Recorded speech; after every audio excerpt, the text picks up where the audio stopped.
Registonning navbatdagi filiali bo'ladigan bino qarshisida turibmiz.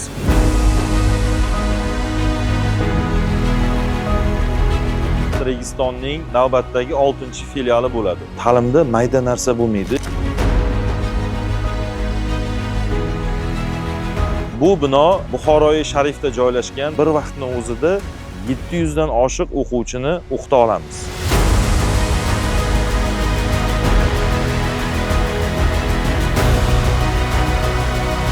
Maktabimizning maydoni 40 sotuvdan oshiqroq hududda joylashgan hamda binoning o'zi 4,5 ming kvadrat. Xudo xolasa o'quvchilarimiz uchun juda yaxshi joy bo'ladi.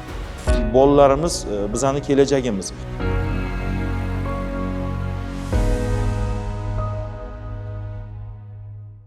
Assalomu alaykum azizlar. Biz Registonning navbatdagi filiali bo'ladigan bino qarshisida turibmiz. Bu bino Buxoroy Sharifda joylashgan.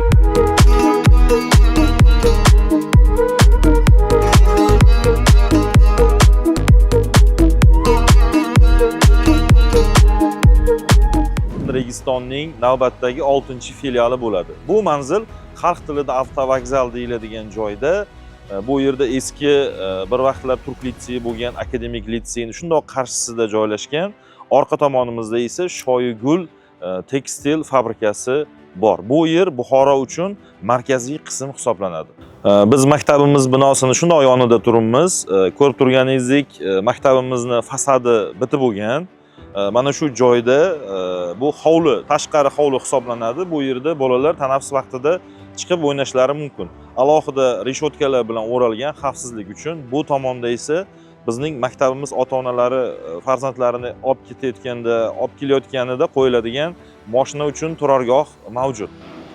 Maktabimizning maydoni 40 sotuvdan oshiqroq hududda joylashgan hamda binoning o'zi 4,5 ming kvadrat maydonni tashkil qiladi. Maktabimizda 35 ta sinf va bir nechta 18 ga yaqin kichik sinflar joylashgan. Bu yerda biz har bir sinfimizda o'rtacha 20 tadan o'quvchi hisoblaganimizda 700 ta o'quvchini o'qita olamiz. Biz maktabimizning ichki hovlisida turibmiz. Bu yerda o'quvchilarimizning tanaffus vaqtlarida chiqib o'ynaydigan, sport mashg'ulotlari bilan shug'ullanadigan maydonlari joylashadi. To'liq bu joy o'rab olingan va ichki hovli hisoblanadi. Mana shu binoni hozir orqada ko'rib turibmiz. 4 qavatdan iborat hamda -1 qismi, ya'ni pastki qismida bizning to'liq oshxona, laboratoriya hamda taekvondo, gimnastika xonalari joylashgan.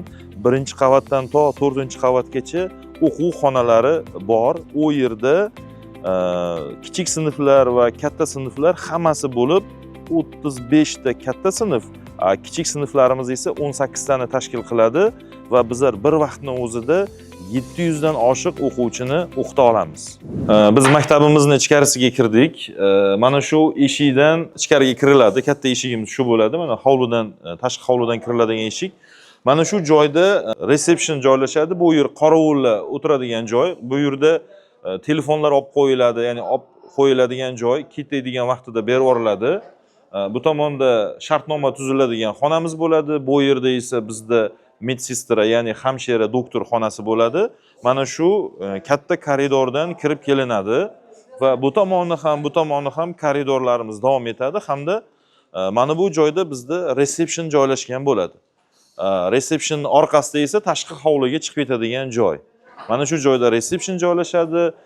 Bu yoqda esa qabulxonamiz bo'ladi. Xullas, mana shu 1-qavatda asosiy ota-onalar bilan ishlaydigan markaz. Bu yerda hozirda 50 dan oshiq odam bir vaqtda o'zida ishlayapti. Biz bir sinfxonamizni ko'rib chiqamiz. Xo'p, mana shu turgan joyimiz 45 kvadrat hisoblanadi. Bu yerda 45-50 kvadratli xonalar, barcha sinfxonalarimiz. Mana bu joyda bizda doska joylashadi. Bu joyda har doimgidek bizda suv bo'ladi hamda bu tomonda o'qituvchilarning xonasi. Agar bu sinfxonaga e'tibor beradigan bo'lsangiz, derazalarning katta-kattaligi, ya'ni yorug'lik, tabiiy yorug'likni yaxshi tushishligi hamda hozir biza to'pli polni zamonaviyroq versiyasida qilmoqchimiz, ya'ni issiqlikni me'yorida beradigan va qish vaqtlarida o'quvchilarimiz bemalol uyda o'tirganidek yaxshi o'tiradigan sharoit qilmoqchimiz issiqlik bo'yicha. Konditsioner sistemasi, VRF sistemasi qo'yilyapti, ya'ni chiller sistemasi yaqinroq, hamda agar tepaga qarasangiz bu yerda havo aylantiradigan, ya'ni ventilyatsiya tizimi ham bor. Ya'ni o'qishda eng muhimi yorug'lik juda muhim, havo, ya'ni kislorod juda muhim, suv, ya'ni suvni borligini aytdik, bu juda muhim. Nimaga? Chunki bir sinf xonasining standartlari mana shunaqa balandlik bekorga emas, chunki baland joylarni tanlashimizning sababi bu yerda ko'proq kislorod bo'ladi. O'quvchilar maza qilib o'zlashtirishi uchun tabiiy sharoitlarni ham biz maktab bo'lib ta'minlab berishimiz kerak. Chunki agar bu narsalar ta'minlanmasa, o'zlashtirilishiga o'quvchilarni yaxshigina ta'sirini o'tkazadi o'zini.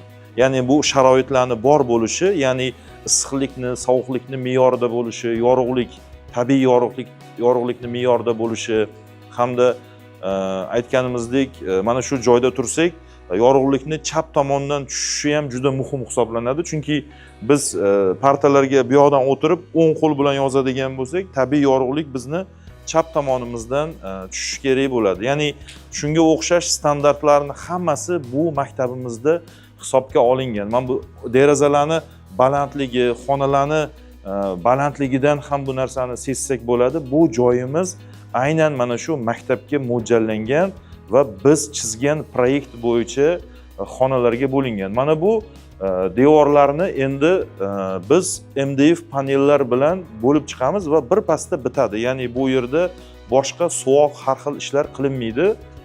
Hozir mana elektrik ishlari tugagan, santexnik ishlari tugagan, sovutish hamda havo, ventilyatsiya ishlari tugagan. Mana biz polini ko'ryapmiz. Polini tugatishsa va devorini qilamiz va shu bilan bizning maktabimizning remonti, ya'ni qurilishi bitadi. Xudo xolisa may oyiga bitkazishni reja qilyapmiz. Maktabda umuman ta'limda mayda narsa bo'lmaydi. Ya'ni har bir detal juda muhim ahamiyatga ega bo'ladi. Mana bu joyda biz turibmiz. Mana bu orqamizda bizni koridor, ya'ni yo'lagimiz. Yo'lakning katta kichikligi, u yerdagi o'quvchilarni bemalol harakatlanishi ham ba'zida juda muhim bo'ladi. Nimaga? Chunki tanaffus vaqtida yoki ovqatlanish vaqtida yoki uyga ketadigan vaqtida yoki ertalab keladigan vaqtida mana bu koridorlarimiz keng va yorug' bo'lishi bu juda muhim bo'ladi. Chunki harakatlanish erkinroq bo'lsa, bu juda muhim. Mana bu binoda 3 ta asosiy chiqish va kirish zinalari joylashgan va o'quvchilar xohlagan zinadan tushishligi va chiqishligi ham mumkin. Bu har qanaqa favqulodda holatlar uchun ham juda muhim hisoblanadi. Biz maktabimizni terasasidamiz. Mana bu joyda 2 sutixcha chiqadigan ochiq joy bor. Biz 4-qavatning ustidamiz. Bu yerda o'quvchilarimiz chiqib toza havo olishligi va butun Buxoroni tomosha qilishligi mumkin. Mana shu joydan orqa tomonimizda turibdi 10 minutda borsa bo'ladigan Buxoroning eski shahri joylashgan. U yerda o'sha mashhur madrasalar va xonaqohlar va butun bir turistlar kelib aylanadigan majmualar joylashgan. Mana shu joyga shundoqqina yaqin bo'lgan joyda bizning maktabimiz joylashgan. Mana shu joyda bolajonlarimiz toza havo olish uchun chiqishadi va 4-qavat bo'lgani uchun pastga tushib yana qaytib chiqish ular uchun shart bo'lmaydi. Xudo xolasa bu yerda biz turli dam olish uchun mo'ljallangan maxsus skameykalar yoki boshqa har xil o'yinlar o'ynaydigan joylar qilish niyatimiz bor. Xudo xolasa o'quvchilarimiz uchun juda yaxshi joy bo'ladi. Biz maktabimizning -1, ya'ni podval qismidamiz. Bu yerda asosiy mana bu hozir biz turgan joyimiz oshxona qismi. Bu yerda ovqat tayyorlanadi. Bu tomonda, orqa tomonimizda esa ovqatlanadigan qismimiz bor. U yerda o'quvchilarimiz barchasi tushib ovqatlanishadi. Bizdagi bor bo'lgan 700 ta o'quvchiga hamda 100 dan oshiq personal, ya'ni bizning o'qituvchilarimizga ovqat tayyorlanadi. Deylik bir 800 kishiga bir kunda 4 mahal ovqatlanishni agar tasavvur qiladigan bo'lsangiz, bu degani biz bir necha marta bir kunda to'y o'tkazamiz deganga o'xshaydi. Ya'ni bu yerda kamida 40-50 ta inson farzandlarimiz, o'quvchilarimiz hamda xodimlarimizni ovqatlanishi uchun ishlashadi. Chunki bizda ertalab soati 8:30 dan 9 gacha nonuchtamiz bo'ladi. 2 soat farzandlarimiz o'qisa, 2 soatdan keyin ikkinchi nonushtamiz boshlanadi. Yana 2 soat o'qigandan keyin tushligimiz bo'ladi. Undan keyin yana 2 soatdan keyin esa ikkinchi tushligimiz beriladi. Ya'ni har 2 soatda farzandlarimiz bu yerda ovqatlanishadi. Bu nima uchun deyilsa, biz kam-kam lekin yaxshi kaloriyali ovqatlardan beramiz hamda bu bizning farzandlarimizni o'zlashtirishi va yaxshi bilim olishiga bu narsa ham muhim ahamiyatga ega. Ya'ni yuqorida aytganimdek, ta'limda mayda narsalar bo'lmaydi. Hamma narsa detalniy, juda ham ahamiyatli deb ko'riladi. Ayniqsa mana shu ovqatlanish mavzusi halol, toza bo'lishi juda muhim.